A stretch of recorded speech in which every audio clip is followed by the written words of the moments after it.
الحمد لله وحده والصلاة والسلام على من لا نبي بعده أما بعد فأعوذ بالله من الشيطان الرجيم بسم الله الرحمن الرحيم ما آتاكم الرسول فخذوه وما نهاكم عنه فانتهوا وعن أبي هريرة رضي الله تعالى عنه أن رسول الله صلى الله عليه وسلم قال كل أمتي يدخلون الجنة إلا من أبى قيل ومن يأبى يا رسول الله قال من أطاعني دخل الجنة ومن عصاني فقد أبى أو كما قال رسول الله صلى الله عليه وسلم. درود شریف پڑھو. یا ربی صلی وسلم دائما ابدا على حبیبک خیر الخلق کلہم. قابل احترام بزرگوں، عزیزوں، دینی بھائیوں، ہماری بات چل رہی ہے اتباع سنت، یعنی نبی کریم صلی اللہ علیہ وآلہ وسلم کی سنتوں پر، آپ کے طریقوں پر عمل کرنا. پچھلے دنوں میں نے ان کا طبی لحاظ سے، میڈیکل لحاظ سے کتنا فائدہ ہے سنتوں پر چلنے سے، کچھ باتیں عرض کی تھی کہ لمبا سجدہ کرنے سے خون کا دوران جو سروں میں نہیں پہنچتا ہے، عام طور پر وہ اللہ تعالیٰ سجدوں میں پہنچا دیتا ہے. لقمہ چبا کر کھانے سے بہت ساری بیماریاں، خصوصاً موٹاپا، جسم کا بڑھنا، اس سے فائدہ ہوتا ہے. اسی بہت ساری باتیں طبی اور میڈیکل لحاظ سے آپ کی خدمت میں عرض کی تھی کہ آدمی اگر تھوڑی تیز چال چلتا ہے تو اس سے کیا فائدہ ہے، جسم کی چربی ختم ہو جاتی ہے. آج میں نے ایک روایت صحیح بخاری کی پڑھی ہے. سیدنا ابو ہریرہ رضی اللہ تعالیٰ عنہ فرماتے ہیں کہ نبی کریم صلی اللہ علیہ وسلم نے فرمایا کہ میری پوری کی پوری امت جنت میں داخل ہو جائے گی. میری پوری امت جنت میں داخل ہوگی الا من ابا، مگر جس نے انکار کیا وہ جنت میں نہیں جائے گا. صحابہ کرام رضی اللہ تعالیٰ عنہ مجمعین نے پوچھا وَمَن یَأْبَى یا رسول اللہ صلی اللہ علیہ وسلم، کہ انکار کرنے والا کون ہے؟ صحابہ کرام کی زندگیاں بڑی عجیب تھی. چھوٹی چھوٹی باتیں بھی نبی کریم صلی اللہ علیہ وسلم سے پوچھ لیتے تھے. یہ ہمارے لیے بہت بڑا سرمایہ اور بہت بڑا خزانہ صحابہ چھوڑ کر گئے ہیں کہ آپ نے اللہ کے حبیب صلی اللہ علیہ وسلم سے جو بھی پوچھا وہ امت کے لیے قیامت تک کے لیے رہبری اور رہنمائی کا ذریعہ بن گیا. وَمَن یَأْبَى، کہ انکار کرنے والا کون ہے؟ تو اللہ کے حبیب صلی اللہ علیہ وسلم نے جواب دیا، میرے بزرگوں یہ بہت زیادہ دھیان رکھنے، عمل کرنے اور زندگی میں اپنانے کے قابل ہیں. آپ نے ارشاد فرمایا من اطاعنی، جس نے میری اطاعت کی، دخل الجنہ، وہ جنت میں جائے گا. اپنی زندگی کو دیکھ لو، میں اپنی زندگی کو سوچ لوں، سمجھ لوں، دیکھ لوں کہ میں نے میری زندگی میں میرے نبی محمد صلی اللہ علیہ وسلم کی کتنی باتیں مانی، کتنی اطاعت کی. من اطاعنی دخل الجنہ، جس نے میری اطاعت کی، میرے طریقوں کو اپنایا، میری اداؤں سے محبت کی، میری سنتوں کو سینے سے لگایا، اس نے میری بات مانی، میری اطاعت کی. ومن عصانی، اور جس نے نافرمانی کی، میری سنتوں کو چھوڑا، میرے طریقوں کو پسے پشت پیٹھ کے پیچھے ڈال دیا، کبھی خیال بھی نہیں آیا اسے کہ یہ میں طریقہ جو چھوڑ رہا ہوں یہ میرے حبیب، میرے نبی محمد صلی اللہ علیہ وسلم کا طریقہ ہے، خیال تک اسے نہیں آیا. ومن عصانی، اس نے انکار کر دیا، نافرمانی کر دی. آپ نے فرمایا فقط ابا، وہ انکار کرنے والا ہے اور انکار کرنے والا جنت میں نہیں جائے گا. عام طور پر ہمارا مزاج بن گیا ہے، ہماری طبیعت بن گئی ہے، ہمارا حال بن گیا ہے. فرض نماز کو تو ہم یوں سمجھ کر پڑھ لیتے ہیں کہ فرض نماز ہے، اور نماز کے بعد کی سنت یوں کر کے چھوڑ دیتے کہ یہ سنت ہے. بہت ساروں کو دیکھا اور بہت سارے کہتے بھی ہیں بولتے بھی ہیں، یوں کہتے ہیں تو سنت ہے۔ کیا مطلب، کیا معنی؟ سنت کا معنی یہ ہے کہ جو میرے حبیب محمد صلی اللہ علیہ وسلم کو پسند تھا، آپ کی پسند میری پسند، آپ کو جو ناپسند ہے وہ میری ناپسند ہے، اس لیے کہ میں نے میرے حبیب محمد صلی اللہ علیہ وسلم کا کلمہ پڑھا ہے، میں نے یہ جو کہا لا الہ الا اللہ محمد الرسول اللہ، اللہ میں تجھے رب مانتا ہوں، تیرے حکموں کو پورا کروں گا اور تیرے حکموں کو پورا کرنے میں محمد صلی اللہ علیہ وسلم کا طریقہ اپناؤں گا۔ اس لیے بہت سارے یوں کہہ کر کے چھوڑ دیتے ہیں کہ سنت ہے، اور اس میں بھی مجھے معاف کرنا، بہت سارے یوں کر کے چھوڑ دیتے ہیں کہ پھر سنت کی دو قسم ہیں، ایک سنت مؤکدہ جس کی تاکید آئی ہے، جس کو اللہ کے حبیب نے زندگی بھر کبھی نہیں چھوڑا، اور ایک سنت غیر مؤکدہ جس کو اللہ کے حبیب نے کبھی پڑھا کبھی چھوڑا، جیسے عصر سے پہلے کی سنت ہے۔ عام طور پر ہمارے ساتھی، ہمارے نمازی، ہمارے ایمان والے بھائی کہ سنت غیر مؤکدہ ہے، اگرچہ یہ سنت غیر مؤکدہ ہے لیکن یاد رکھنا میرے حبیب محمد صلی اللہ علیہ وسلم نے پڑھی ہے تو ہم تو کبھی نہیں چھوڑ سکتے، جیسے آپ نے کبھی چھوڑی ہے تو ہم کبھی چھوڑیں گے۔ آپ نے اکثر اس کو پڑھا ہے لیکن اکثر ہم چھوڑتے ہیں اس کو۔ اللہ مجھے بھی عمل کی توفیق عطا فرمائے، آپ کو بھی عمل کی توفیق عطا فرمائے۔ علماء نے ایک واقعہ لکھا ہے، یہ میں نے مولانا سلیم بہت بڑے شیخ الحدیث عالم دین ہے، لندن برطانیہ لیسٹر ان کا بہت بڑا دارالعلوم ہے، اور اس دارالعلوم کی مسجد ہے جہاں عام نمازی بھی نماز پڑھتے ہیں، اس مسجد کی خاصیت اور خصوصیت شاید میں نے پہلے آپ کے علم میں لانے کے لیے اور آپ کو بتانے کے لیے میں نے عرض کیا، پھر سے سن لو اس مسجد کا کمال کیا ہے۔ اس مسجد کی در و دیوار پنکھوں سے لے کر نماز پڑھنے کی ساری جگہ سفید ہے، کتنی ایک دم وائٹ ہی وائٹ نظر آئے گا، سفید ہی سفید۔ کیوں؟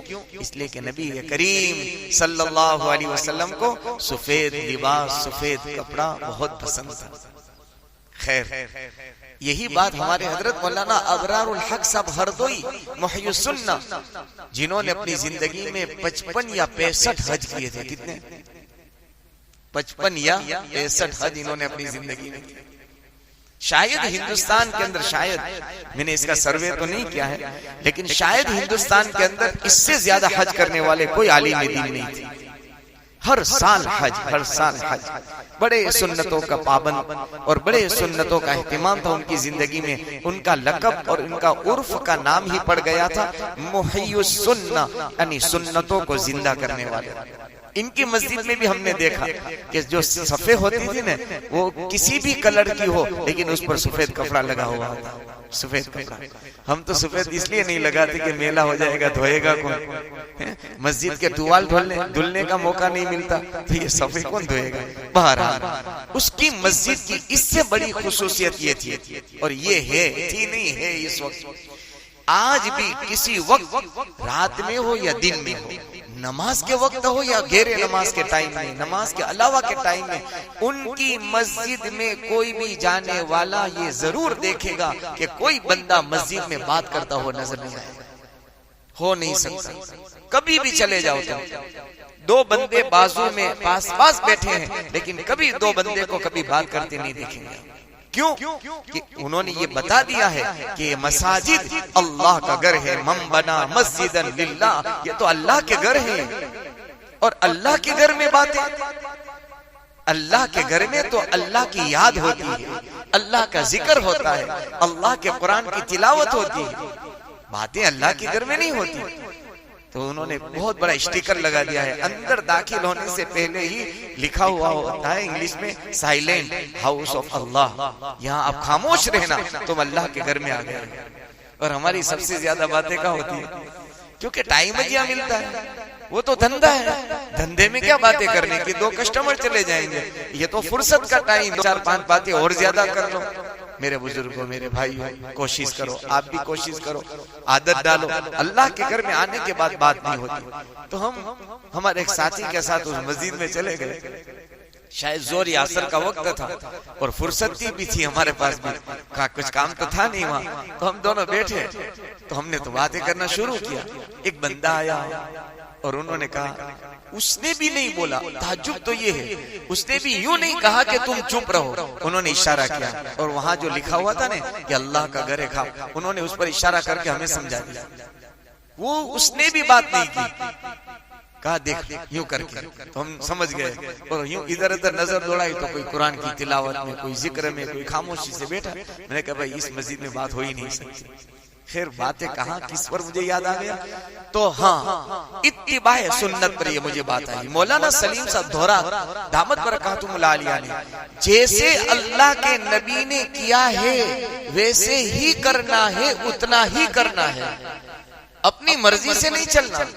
فرماتے ہیں ایک اللہ والے کو خواب میں وہ دیکھ رہے ہیں کہ بھئی بہت بڑے اللہ والے تھے، خواب آیا ان کو، قیامت قائم ہو گئی، حساب کتاب ہو گیا، جنت میں لوگ جا رہے ہیں. اللہ کچھ لوگوں کو جمع کر رہے ہیں اور یوں کہہ رہے ہیں کہ اس میں وہ بندے کھڑے ہو جائیں کہ جنہوں نے اپنی زندگی میں نمازوں کے بعد پابندی سے تسبیح فاطمہ پڑھی ہے. وہ پڑھتے ہیں نا سبحان اللہ 33 مرتبہ، الحمدللہ 33 مرتبہ، اللہ اکبر 34 مرتبہ، اس کو تسبیح فاطمی کہتے ہیں. تو تسبیح فاطمی جس نے پڑھی ہے وہ کھڑے ہو جائے، وہ جنت میں چلے جائے. سب کھڑے ہو گئے، جنت میں گئے. یہ جو اللہ والے تھے وہ کھڑے ہوئے تو اللہ سبحانہ وتعالی نے کہا تم نہیں جا سکتے. تو کہا اللہ میاں میں نہیں جا سکتا، میں نے تو کبھی زندگی میں تسبیح فاطمی نہیں چھوڑی، ہمیشہ پابندی کرتا رہا. اللہ سبحانہ وتعالی نے جواب دیا، میرے بندے تو نے ضرور تسبیح فاطمی پڑھی ہے، لیکن میرے نبی محمد صلی اللہ علیہ وسلم نے بتایا تھا 33 مرتبہ سبحان اللہ، 33 مرتبہ الحمدللہ، 34 مرتبہ اللہ اکبر، تو اس میں کمی زیادتی اپنی طرف سے کرتا تھا.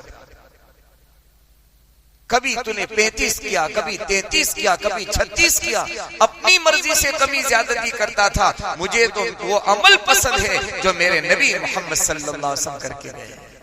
کہا کہ تم ابھی جنت میں نہیں جا سکتے. سوچے تسبیح پڑھنے والوں کو بھی اللہ نے روک دیا. اللہ کے نبی کو اپنے حبیب کا طریقہ اتنا پسند، اتنا پسند، اتنا پسند کہ جن کے موقع سے سیدنا عمر بن خطاب رضی اللہ تعالیٰ عنہ امیر لشکر تھے اور خلیفۃ المسلمین تھے، ان کے موقع سے ایک جنگ فتح نہیں ہو رہی تھی، جنگ. تو صحابہ نے مشورہ کیا کہ کوئی سنت چھوٹ رہی ہے، سنتوں میں طاقت تو دنیا کے ایٹم بم میں جتنی طاقت نہیں ہے، میرے حبیب محمد صلی اللہ علیہ وسلم کے طریقوں میں اتنی طاقت ہے. کوئی اپنا کر دیکھے، کوئی تجربہ کر کے دیکھے، کوئی اس کا انوبھو کر کے دیکھے. اللہ نے وہ طاقتیں رکھی سنت رسول میں. تو فرمایا صحابہ نے مشورہ کیا کہ کوئی سنت دیکھو چھوٹ رہی ہماری زندگی میں، اتنے دن ہو گئے جنگ، یہ فتح نہیں ہو رہی ہے، کامیابی نہیں مل رہی. تو صحابہ نے کہا کہ ہمارے بہت سارے لوگ اس وقت مسواک سے محروم ہیں، مسواک نہیں کرتے. تو لکڑیاں کاٹی، مسواک کرنے لگے. جب دشمنوں نے دیکھا کہ وہ یہ تو دانت گھس رہے ہیں، ہو سکتا ہے کچے کچے جب آ جائے، جنگ فتح ہو گئی سنت کی بنیاد. اور قریب زمانے میں تقریباً میں یہ 80 کے آس پاس 80-85 کا واقعہ سنا رہا ہوں. 80-85 کا کتنے سال ہو گئے؟ 25-30 سال، زیادہ 40 سال ہو گئے. جامنگر کے اندر جب یہ ایک اس دونوں ملکوں کی پڑوس ملک کے ساتھ پچھلے زمانے میں جب لڑائی ہوئی تھی تو لشکر وہاں تک پڑوس ملک کا پہنچ گیا تھا. تو اس وقت ایک لشکر یعنی کیا کہ آرمی کا ایک آدمی حیات اور زندہ تھا. اس نے کہا کہ مجھے سنت کی وجہ سے، ایک سنت میری زندگی میں تھی جس کی وجہ سے پڑوس ملک کے آرمی نے مجھے چھوڑ دیا تھا کہ میں مسلمان ہوں اور ایک سنت پر عمل کرتا ہوں. جان بخشی تھی میری اس سنت کی وجہ سے. ایسے کئی واقعات ہیں زندگی کے اندر کہ سنتوں کو اپناؤ گے، آخرت کا فائدہ تو فائدہ، دنیا کا بھی فائدہ ہے. بہرحال یہ حدیث پر کلام کر میں بات کو ختم کرتا ہوں. اللہ کے نبی علیہ الصلوۃ والسلام نے فرمایا کہ من اطاعنی دخل الجنہ، جس نے میرے اطاعت کی، میرے طریقوں کو اپنایا، دخل الجنہ، وہ جنت میں جائے گا. ومن عصانی، اور جس نے انکار کر دیا اس نے وہ جنت میں داخل نہیں ہوگا. اب کس نے مانا اور کس نے نہیں مانا، اس میں انکار کرنے والے سے کون مراد ہے؟ تو حدیث کی شرح لکھنے والے فرماتے ہیں کل امتی سے مراد امت دعوت ہے۔ دیکھو نبی کریم صلی اللہ علیہ وسلم کی امت دو بھاگ میں تقسیم ہے، دو حصوں میں تقسیم ہے، ایک کو امت دعوت کہتے ہیں، ایک کو امت اجابت کہتے ہیں۔ امت دعوت کس کو کہتے ہیں؟ جن لوگوں تک یہ پیغام پہنچ گیا کہ اسلام سچا ہے، حق ہے، نبی کی بات پہنچ گئی، اس کو امت دعوت کہتے ہیں۔ دعوت یعنی پیغام پہنچ گیا۔ امت اجابت اس کو کہتے ہیں جنہوں نے پیغام پہنچ جانے کے بعد نبی کریم صلی اللہ علیہ وسلم کا کلمہ پڑھ لیا، اسلام میں داخل ہو گیا، قبول کر لیا، اس کو امت اجابت کہتے ہیں۔ تو آپ نے فرمایا میری ساری امت جنت میں داخل گئے، لیکن جس نے میرا انکار کیا، میری بات نہیں مانی، وہ جنت میں داخل نہیں ہوگا۔ لہذا ہمیں اپنے روزمرہ کے جو کام کاج، کھانا پینا، اوڑھنا بچھونا، رہنا سہنا، غمی خوشی، واقعہ لکھا ہے سلمہ بن اکوع رضی اللہ تعالیٰ عنہ فرماتے ہیں کہ ایک مرتبہ نبی کریم صلی اللہ علیہ وسلم کا گزر ہوا، ایک آدمی بائیں ہاتھ سے کھا رہا تھا، تو آپ نے فرمایا، کیا فرمایا؟ کل بیمینک، کل بھی یمینک۔ دیکھو یہ بھی نبی کا طریقہ ہے، کوئی الٹے ہاتھ سے کھاتا ہو یا پیتا ہو، ایمان والا ہو مسلمان ہو، آپ کی اور میری ذمہ داری ہے کہ ہم اس کو یوں کہیں جیسے میرے حبیب محمد صلی اللہ علیہ وسلم نے کہا کل بھی یمینک، اے اللہ کے بندے سیدھے ہاتھ سے کھا۔ یہ آپ کی ذمہ داری ہے۔ کیوں؟ میرے نبی نے ایسا کیا ہے۔ بائیں ہاتھ الٹے ہاتھ سے کھانے والوں کو سمجھایا۔ ہم تو اپنے گھر میں بچوں کو بھی کہتے ہیں، نہیں کہتے ہیں، یعنی مجبور ہیں کہ وہ عادت پڑ گئی ہے، تو وہ عادت کیسے سدھرے گی؟ بہرحال کل بھی یمینک، کہا کہ کھا، سیدھے ہاتھ سے کھا۔ اس نے کہا لا استطیع، میں نہیں کھاتا۔ اس نے کیا کہا؟ میں نہیں کھاتا۔ اللہ کے حبیب صلی اللہ علیہ وسلم نے فرمایا لا استطعت ما منعه الا الكبر فما رفعها الى فيه، کہا کہ میں نہیں کھاتا۔ اور یوں بہت سارے ہیں ایسے تکبر میں کہتے نہیں نہیں مجھے نہیں کھانا، میں اس ہاتھ سے کھاؤں گا، اس ہاتھ سے پیوں گا، تکبر۔ اس بندے نے بھی تکبر سے کہا تھا، بڑائی کے طور پر، نہیں مجھے نہیں کھانا۔ اللہ کے نبی کی صلی اللہ علیہ وسلم کی زبان سے نکل گیا اب کبھی نہیں کھا سکے گا۔ بس یہ کہنا تھا کہ اسی وقت اس کے ہاتھ میں فالج لگ گیا، پیرالیسس کا اٹیک، وہ ہاتھ زندگی بھر شل ہو گیا، بیکار ہو گیا۔ زندگی پر وہ ہاتھ سے کھا، یعنی داہنے ہاتھ سے زندگی پر کھا سکا نہیں۔ اس لیے آپ کوشش کرو، ایک ایک چھوٹی چھوٹی سنتیں ہیں، دیکھو دیکھنے میں چھوٹی ہے، اللہ کی نظر میں بہت بڑی ہے، اللہ کی نظر میں بہت بڑی ہے۔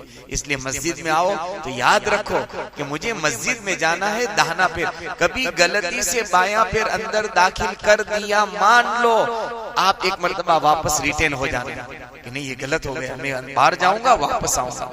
قریب ہماری ایک بستی ہے اوپلیٹا میں، ایک ہمارے جاننے والے تھے، عزیز تھے، اللہ تعالیٰ ان کی مغفرت فرمائے، رفیق بھائی ہڑپا، تو اپنے یہاں امام رکھتے تھے افضل بھائی، تو وہ کیا دیکھتے تھے پتہ ہے؟ وہ یوں دیکھتے تھے کہ مسجد کے اندر امام کو رکھا ہے نا، تو وہ مصلی پر کون سا پیر رکھتا ہے پہلے، مسجد میں نہیں، کس میں؟